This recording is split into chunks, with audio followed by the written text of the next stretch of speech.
ngayon, punta naman po tayo mga kababayan. Dito naman po, sa isa pang topic na nakita po natin. Na kung saan mga kababayan, ito pong si Gloria Macapagal Arroyo, mukhang nabigo po ata. Ito tingin ko dyan mukhang nabigo po ata si Gloria Macapagal Arroyo dahil kung matatandaan nyo, di ba si Pebbles Cunanan, mayroon pong inilabas mga kababayan na balita about po dun sa about po mga kababayan dun sa di umano'y pangangalap ng perma. Ano po, nito pong si Gloria Macapagal Arroyo kasama itong kampo ni Sara Duterte doon sa mga kongresista para patalsikin po itong si House Speaker Bogie D. Ngayon, maliwanag naman mga kababayan na ito daw pong House Visayan Black tumuko daw po dito daw po kay Speaker Bogie D. So ngayon, basahin po natin itong nilalaman na balita galing po dito sa Abante. Ulit, mga kababayan, sabi po dito, naglabas ng manifesto of support ang Bisaya Black ng Kamara de Representantes kay Speaker Faustino D. or itong si Congressman or House Speaker Bogie D. III na meron umanong kredibilidad na pamunuan ng kapulungan dahil hindi ito sangkot sa flood control controversial mga kababayan o controversy. Sabi pa dito mga kababayan, pinangunahan ni na House Deputy Speaker Pernel Biron Iloilo, Senior Deputy Majority Leader Loren Defensor at Iloilo Representative Alfredo Benitez Representative Alfredo Benitez, Bacolod City at Vicente Franco Prasco, Cebu ang paglagda sa manifesto. Ayon sa manifesto ng 39-member Visayan Bloc, ang Kamara sa kasalukuyan ay nasa panahon na nangangailangan ng moral recovery at tapang na harapin ang hindi magandang katotohanan. So ngayon kung titingnan po ninyo mga kababayan, ito po kasing si House Speaker Bogie D, hindi naman po katulad ng mga napangalanan na sangkot po sa maanumalyang flood control. Hindi po katulad din na Saldico, hindi po katulad mga kababayan ni na House Speaker Martin Romualdez na nababanggit na di umano ay sangkot sa maanumalyang flood control. At sinasabi na di umano mga kababayan, alam yung ginagawa nito pong sinasaldi ko. So ngayon, bukod pa po dyan, sabi po dito, eto pa daw mga kababayan, sinabi ng mga mambabata sa manifesto na nagpakita si Bogie D ng moral clarity upang pamunuan ng Kamara na dapat umamin sa nagawang pagkakamali at naging pag-abuso sa sistema na dapat baguhin upang mapagsilbihan ang mga Pilipino. Sabi pa dito mga kababayan, eto pa daw, yan. Lumagda rin sa manifesto sina Representative Francisco Miraflores ng Aklan at Maria Vanessa Aumentado ng Bohol at Jesus Marquez ng Aklan mga kababayan at Jesse Raman Nava ng Guimaras. Sabi pa dito, ito daw din pong si Ana Victoria Tuazon ng Zamboanga City at Julen Baronda ng Iloilo City at itong sina J. Fernando Miguel Benitez ng Negros Occidental at yung iba pa mga kongresista mga kababayan nagpakita po ng suporta kay Congressman Bogie D. Kasi alam niyo po ba, kapag ka napatalsik itong si Congressman Bogie D o itong si House Speaker Bogie D, ang ipapalit po nila dyan mga kababayan si Gloria Macapagal Arroyo. Yan po yung gusto po nilang ipalit dyan. Bakit po gusto nilang ipalit dyan si Gloria Macapagal Arroyo? Kasi mga kababayan, sa totoo lamang po, gusto nila na mag-file ng impeachment di umano laban po kay PBBM.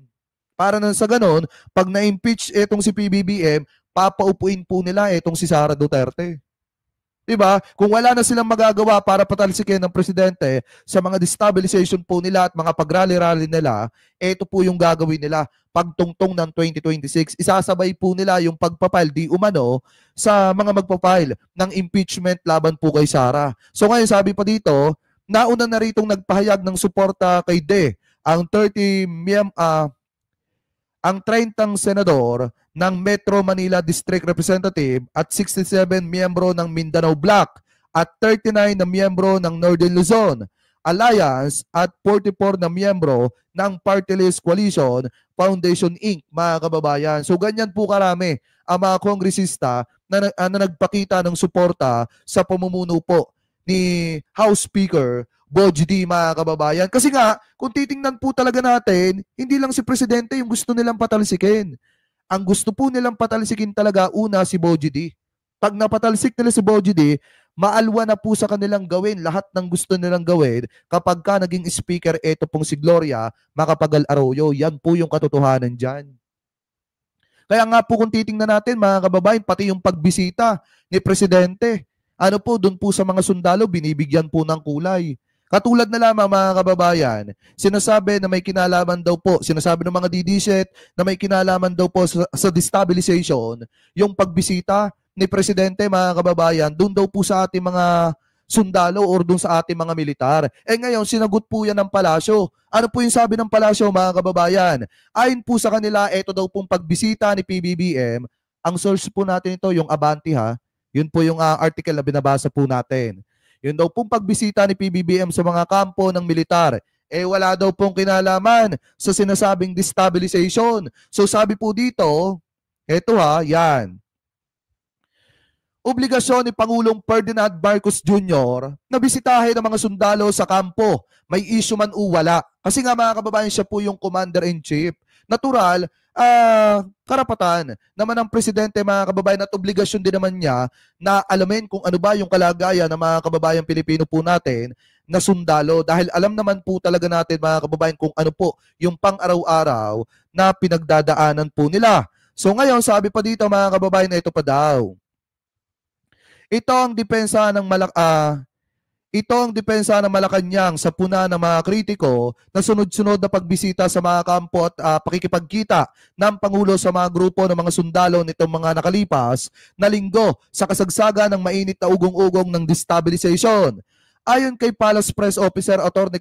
Claire Castro, hindi dapat na kini-question ang mga pag-iikot ng Presidente sa mga military camps dahil bilang Commander-in-Chief, obligasyon nito na bisitahin ang kanya mga sundalo. Habang may oras ang Pangulo, hindi ito dapat kini-question. Wala itong kinalaman kung mayroon mang issue ngayon or wala, mga kababayan, ani po ni Atty. Claire Castro. Sabi pa dito, mga kababayan, hindi rin aniya dapat bigyan ng mali siya ang mga anunsyong pagdaragdag ng benepisyo sa mga sundalo, partikular ang pagtataas sa mga base pay at substances, allowance ng mga ito dahil tama lamang natapatan ng pagkilala ang kanilang sakripisyo para sa kaayusan at kapayapaan po ng bansa. Kasi nga, sinasabi ng iba, lalo na ng mga DDSet, kaya lang naman kasi tinataasan yan, dahil ginawa na dati ni Digonggong yan. Maliwanag nga, mga kababayan, na kaya po tinaasan ni Presidente kasi kinikilala niya yung pagsusumika, pagtatrabaho ng ating mga sundalo, ng ating mga kagalang-galang na sundalo, mga kababayan, mga militar. Di ba, ito para sa akin mas okay, mga kababayan, na ganyan po ang ginagawa ng Presidente, at least nararamdaman ng ating mga kusunduluhan na may malasakit po si PBBM sa kanyang mga sundalo kasi nga siya po yung Commander-in-Chief. So ngayon, sabi pa dito, basahin pa natin, kailangan lamang nating ibigay dahil ang kanilang sakripisyo sa bayan, buhay nila ang nakataya, dagdag ni Castro. Matatandaan itong nakalipas na linggo, nakipagkita ang Presidente sa mga sundalo sa ilang kampo militar. At inimbatahan din ng hapunan sa Malacanang ang grupo ng mga military official sa gitna ng mga umuugong na mga umano'y plano ng destabilization at panawagan ng ilang grupo na bumaba ito sa pwesto, mga kababayan. Pero maliwanag naman po kay Atty. Claire Castro na yan po ay walang kinalaman sa issue ng destabilization, yung pagbisita po ng ating mahal na Presidente sa kanyang mga sundalo, mga kababayan. Kasi nga yan po ay part ng kanyang trabaho dahil siya po ang Commander-in-Chief, mga kababayan, ng sandatahang lakas ng mga military po natin. So kung kayo ang tatanungin, mga kababayan, ano po masasabi ninyo hingil po dito sa pagkabigo ni Gloria Macapagal Arroyo na mapatalsik etong si Congressman, etong si House Speaker Boji D, mga kababayan, at ano rin po masasabi ninyo hingil po sa pagiging praning ng mga DDSet, mga kababayan, dahil nga kung ano-ano na lamang po ang napapansin nila sa ginagawang trabaho ng ating mahal na Presidente. So comment below na lamang po kung ano po masasabi ninyo hingil po sa mga topic na ito na tinalakay po natin. At bago po tayo pansamantala magpaalam, basa-basa po muna tayo ng ilan sa inyong mga komento at bati-bati na rin po mga kababayan. Ano po? Anyway, shoutout po kay shoutout po kay Ma'am Jen Balmadrid. Ayan, mega love shoutout po ha. Parang tulad lang iyan ni Senador 10K na walang nangyari sa J. Kaya nga po di ba? Yun, isa pa yun. Yung kay Marcoleta, parang katulad ng kay Cayetano. Walang mangyayari yan mga kababayan. Mapapababa niya siguro. May tiwala pa rin tayo kahit konti. Mapapababa niya presyo ng kuryente pero hindi niya magagawa yung ipinangako niya. Maniwala kayo. Buti pa si PBBM, yung 20 pesos na bigas na pangarap niya, nagkatotoo. Yun, doon ako talagang sampalataya. Kasi nagkatotoo eh. Anyway, shoutout po kay Ganing Artiola. Mega love shoutout po. Kay Ania, ano yun? Sagala, tama ba? Mega love shoutout Kay Romy Escalera Bras, mega love shoutout po. Oy, sa mga hindi pa nakakapag-like dyan paabutin nyo na ng 200 yung likes natin mga kababayan. Ayan, papasko nyo na. Ano po, thank you very much Ay, shoutout dyan kay kay kanino pa ba? Kay Manuel, ayan, Bernardo, mega love shoutout po. Manueleta pala. Bernardo, mega love shoutout Shoutout din kay Elson Hisona, mega love shoutout po. Kay Ma'am Dolly Babes, ay pakisabi kay Tatay Marcos, kay Nanay Emma, mega love shoutout Shoutout din kay Mactan Dame, ayan, mega love shoutout At saka kay Channel Paris 1820, mega love shoutout po sa inyo. Kay Ma'am Priscilla Ramasami, mega love shoutout po. Shoutout din kay Ma'am Eileen Drinon, kay Tolbalaes the Great, kay Kuya Bricong, mega love shoutout po. Ayan, shoutout din mga kababayan kay kay Idina Jones, ayan, mega love shoutout po. Kay Benigno Rosario, mega love shoutout po. Anyway, mga kababayan, siguro hanggang dito na lamang po muna tayo at pansamantala po muna tayo magpapaalam dito po sa Vengador mga kababayan.